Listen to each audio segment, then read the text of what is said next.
La famille, bonjour à tous, j'espère que vous allez bien et que vous avez passé une belle journée. Avant que je rentre dans le débrief les gars, je vous souhaite une bonne fête de l'Aïd. Je sais, je vous le dis un petit peu en avance, c'est aujourd'hui la fin du Ramadan. Mais si demain je ne fais pas de vidéo, au moins je vous ai souhaité une bonne fête de l'Aïd. Donc voilà, j'espère que le Ramadan s'est bien passé pour vous et que vous avez profité de ce moment pour vous rapprocher de Dieu et que vous avez pris de bonnes résolutions. Et voilà, je vous souhaite un bon Aïd à vous et à toute votre famille. Maintenant que ça c'est dit les frérots, victoire 3-2 du Real Madrid face à Leganés. Leganés les gars qui est une équipe coriace. Ils sont peut-être 18e du championnat, mais j'ai envie de dire qu'il ne faut pas se fier à ce classement parce que cette équipe a tapé quand même l'Atlético Madrid et le Barça. Et s'ils nous tapaient nous aussi les gars, ils auraient fait le trio de tête. Cependant, grâce à un Kylian Mbappé sur qui je vais venir parce que j'ai beaucoup de choses à dire les gars, nous avons gagné ce match et nous recollons aux fesses du Barça. Maintenant, on va rentrer dans le match et je vais commencer par Kylian Mbappé qui a mis un but sur coup franc, les gars. C'est un miracle. Je vous jure que j'ai aucun souvenir pour en avoir suivi des matchs d'Mbappé, même avec le Paris Saint-Germain, les gars. Je pense, j'ai pas envie de dire de bêtises, hein, dites-moi-le dans les commentaires, mais je pense que c'est son premier but sur coup franc. C'est la première fois sur ce match, les gars, je l'ai vu mettre une tête déjà et je l'ai vu mettre un but sur coup franc. C'est un exploit, on va pas se mentir, mais maintenant, je vais rentrer quand même dans le détail vis-à-vis d'Mbappé. Alors les gars, on peut penser ce qu'on veut. Et moi le premier, hein, avec son début de saison, j'ai eu beaucoup de mal. J'ai beaucoup de frustration j'avais beaucoup de frustration vis-à-vis de ce joueur. J'avais du mal un peu au début par ce message qui a été véhiculé par le Paris Saint-Germain, l'histoire un peu d'ego et tout. Maintenant, je respecte ce qu'a fait Kylian Mbappé, les gars, parce que faut dire que il est descendu au fond du gouffre. Hein. Il est descendu clairement au fond de la piscine. Entre lui et Tchouaméni, en début de saison, c'était catastrophique. Mais le rebond a été phénoménal. Je rappelle, les gars, qu'en début de saison, il avait 10 buts de retard sur Lewandowski. 10 buts. Et là, je me dis qu'il est à 1 but de retard. 1 but et il peut passer Pichichi devant Lewandowski. Le retard est rattrapé. Les buts, la manière dont il les a mis, on en a rien à foutre. Il y en a eu des très beaux, mais moi ce que je regarde c'est la stat, les gars. Il est à je sais pas combien, plus de 30 buts sur je sais plus combien de matchs. Alors que les gars, quand vous voyez le début de saison d'Mbappé, tu te dis ok, bon, ça pue. Et là frère, tu le vois faire une remontada spectaculaire. Et là il est sur un moment où on a le plus besoin de lui présent, parce que ça c'est des buts qui sont précieux. Donc moi-même les gars, je l'ai descendu beaucoup de fois, j'ai tapé dessus beaucoup de fois sur des matchs importants, des matchs moins importants. J'en attendais beaucoup plus de sa part, mais quand tu te poses et que tu te remets en question et que tu cogites, tu te dis même s'il aurait raté cette première saison, il aurait eu droit au bénéfice du doute parce que personne n'est comme Bellingham et capable de s'intégrer d'une manière aussi fulgurante. J'ai vu de très grands joueurs faire une première saison. Vous prenez juste Messi au PSG, les gars. Première saison, c'était très compliqué, les gars. On est d'accord. Et pourtant, voilà, ça a été mieux sur la deuxième saison. Mbappé, première saison, il sort des stats de la même manière. C'est quand même, les gars, c'est une dinguerie. Donc, je m'incline. Respect à Mbappé. Et là, je trouve en fait qu'il arrive à s'approprier ce poste de numéro 9 parce qu'il commence à jouer comme un 9. Il commence à délaisser un petit peu ce côté, même si de temps en temps, ça lui arrive de coulisser un petit peu sur ce côté gauche. Mais là, tu vois que dans ses appels, dans sa manière contrôle, frappe, tu vois, il prend pas beaucoup de temps, il est là, il contrôle, il est directement à la recherche du but. Donc, il commence un peu à cogiter, à réfléchir comme un 9. Maintenant, s'il commence à mettre des coups francs et un peu toucher le ballon de la tête, ça commence à devenir très intéressant. Donc, je suis content du retour d'Mbappé. Il revient sur une forme exceptionnelle et il avait lui-même prédit lors de son interview. Le Mbappé de deuxième partie de saison ne sera pas le même.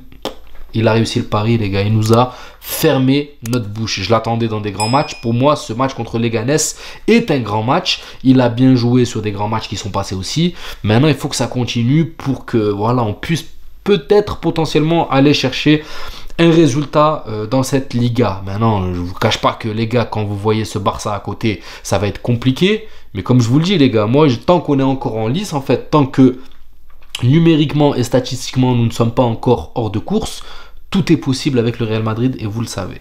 Maintenant, c'est pas le seul qui a brillé sur ce match, les gars. Je vais m'arrêter aussi sur Fran Garcia, les gars, qui a fait un match exceptionnel. Maintenant, ce que je reproche à Fran Garcia, c'est que ça manque de régularité malheureusement. Mais sur ce match-là, ce côté gauche-là a été comblé avec ses dédoublements, avec sa combinaison avec Bellingham, avec le fait qu'il se propose et surtout qu'il est là sur le repli défensif.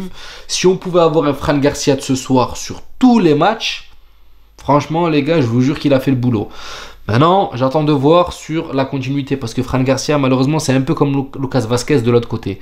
C'est un match oui, 4 matchs non. Un match oui, 4 matchs non. Le petit problème que j'ai sur ce milieu de terrain, les gars, que je trouve qu'il n'est pas de retour comme on le veut, c'est Camavinga, les gars. Camavinga, faut pas se mentir, hein, quand on voit le Camavinga de cette saison, clairement, de toute cette saison, rien à voir avec le Camavinga des 2 dernières années, les frérots. Parce que Camavinga, les gars, sur les 2 dernières saisons, c'était monstrueux. Au milieu de terrain, il avait une élégance, tu le voyais jouer d'une manière où c'était une danseuse. C'était une danseuse ballerine au milieu de terrain, les gars. Il te faisait des dingueries, sa façon de ressortir le ballon, sa façon d'orienter le jeu, cette façon de récupérer. Là, je trouve qu'il est un petit peu à contre-courant, les gars. Il n'est pas en symbiose avec l'équipe. Et pourtant, il est à son poste. C'est ça qui est malheureux, tu vois. C'est que pourtant, il joue à un poste qui est censé être le sien, tu vois.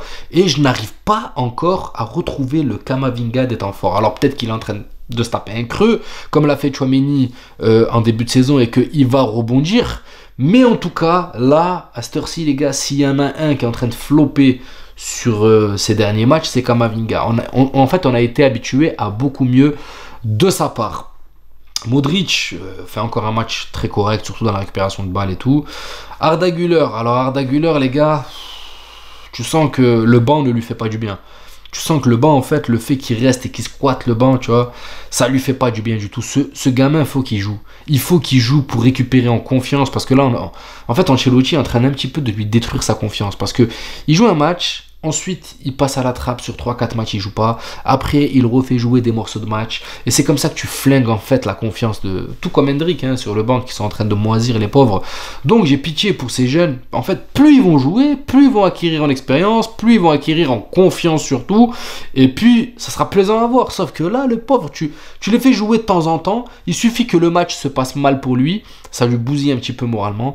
Et puis... il va pas jouer pendant 4-5 matchs, donc il perd un petit peu en automatisme. Ensuite, il revient, il est encore un petit peu perdu, donc voilà, il est brouillon encore sur ses ballons. Et après, bah voilà, mentalement, tu prends un coup. Et quand tu es jeune comme ça, c'est très difficile de se remettre, ensuite de relancer la machine. Maintenant, j'ai confiance en lui, il est encore jeune. On le voit qu'avec la Turquie, il arrive à briller. Mais bon, quand tu portes le maillot de l'équipe nationale, c'est un peu plus... voilà, c'est encore... t'es porté par une force qui est à part. Maintenant, voilà, je vais pas vous mentir que j'ai un peu pitié pour Arda Güler parce que je sais qu'il y a un potentiel. Il y a un potentiel énorme mais qui n'est pas exploité malheureusement par Carlo Ancelotti. Raúl Asensio a été très bon, mis à part sur le but qu'on prend.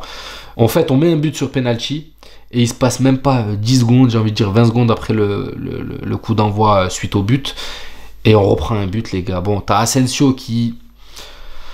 voilà, c'est un petit peu litigieux. Est-ce qu'il y a main de... bon, je vais pas parler d'arbitrage parce que même nous, le penalty, les gars, franchement, il est cadeau. Hein. Ouais, je vais être honnête, les gars, je vais pas me mentir à moi-même. Il est cadeau. Arda Güler, il tombe dans la surface. Moi, je suis arbitre, je le siffle pas, les gars. Pour être honnête, hein, c'est pas que... voilà, moi, je suis arbitre, je le siffle pas, clairement. Maintenant, là, pareil, le but qu'il y a de Leganés, il y a une main. Il y a une main, tu vois, tu as Asensio qui la touche un petit peu de la poitrine, elle retombe sur la main d'un joueur de Leganés. Là, je suis arbitre, je la siffle maintenant, je suis pas arbitre. Mais Asensio, pour moi, fait une erreur. Il doit pousser le joueur vers le corner, pas le laisser passer devant. Maintenant, voilà, but, et on manque de concentration parce que 10 secondes, 15 secondes après, frère, tu prends un but, c'est pas normal. Tu es dans l'euphorie, tu viens d'égaliser, il me semble, et tu es là, tu prends un but 10 secondes après. Non, c'est pas normal. C'est pas normal du tout. Donc... dans l'ensemble, le match est maîtrisé. Attention, on a failli quand même passer à travers ce match. On gagne 3-2, c'est l'essentiel. Maintenant, voilà, il faut quand même remobiliser un petit peu l'ensemble de l'équipe. Là, tu as eu l'entrée de Vinicius et Rodrigo qui, je trouve, n'ont pas apporté plus que ça. Tu vois, Brahim a fait un très bon match aussi. Mais l'entrée des cadres, on va dire, n'a pas apporté plus que ça. Bellingham, pardon, je l'ai oublié, mais il fait un match monstrueux au milieu de terrain. Son but aussi magnifique parce qu'il est au départ de l'action et il est à la conclusion. Donc Bellingham, il fait du Bellingham. Quand il peut apporter offensivement, il le fait. Quand il peut pas apporter offensivement, il apporte... au maximum défensivement et c'est très précieux de sa part. Donc au final les gars, moi je suis conquis, je suis content de voir un Mbappé qui revient en trombe, je suis content de voir un Bellingham qui récupère des sensations. Maintenant nos deux Brésiliens, j'espère qu'ils vont essayer d'oublier un peu cette défaite face à l'Argentine et qu'ils vont relancer la machine. Et puis pourquoi pas pour un dernier rush, essayer de gratter quelques trophées d'ici la fin de saison. Donc voilà la famille, dans l'ensemble ça a été un match plutôt maîtrisé, je suis content, 3-2, c'est une belle victoire, on recolle au Barça, on va voir le Barça ce qu'ils vont faire demain, vous inquiétez pas, on sera là je pense pour débriefer et pour vous souhaiter un bon Aïd. Prenez soin de vous la famille, je vous souhaite une bonne soirée et je vous dis à demain. Ciao la famille.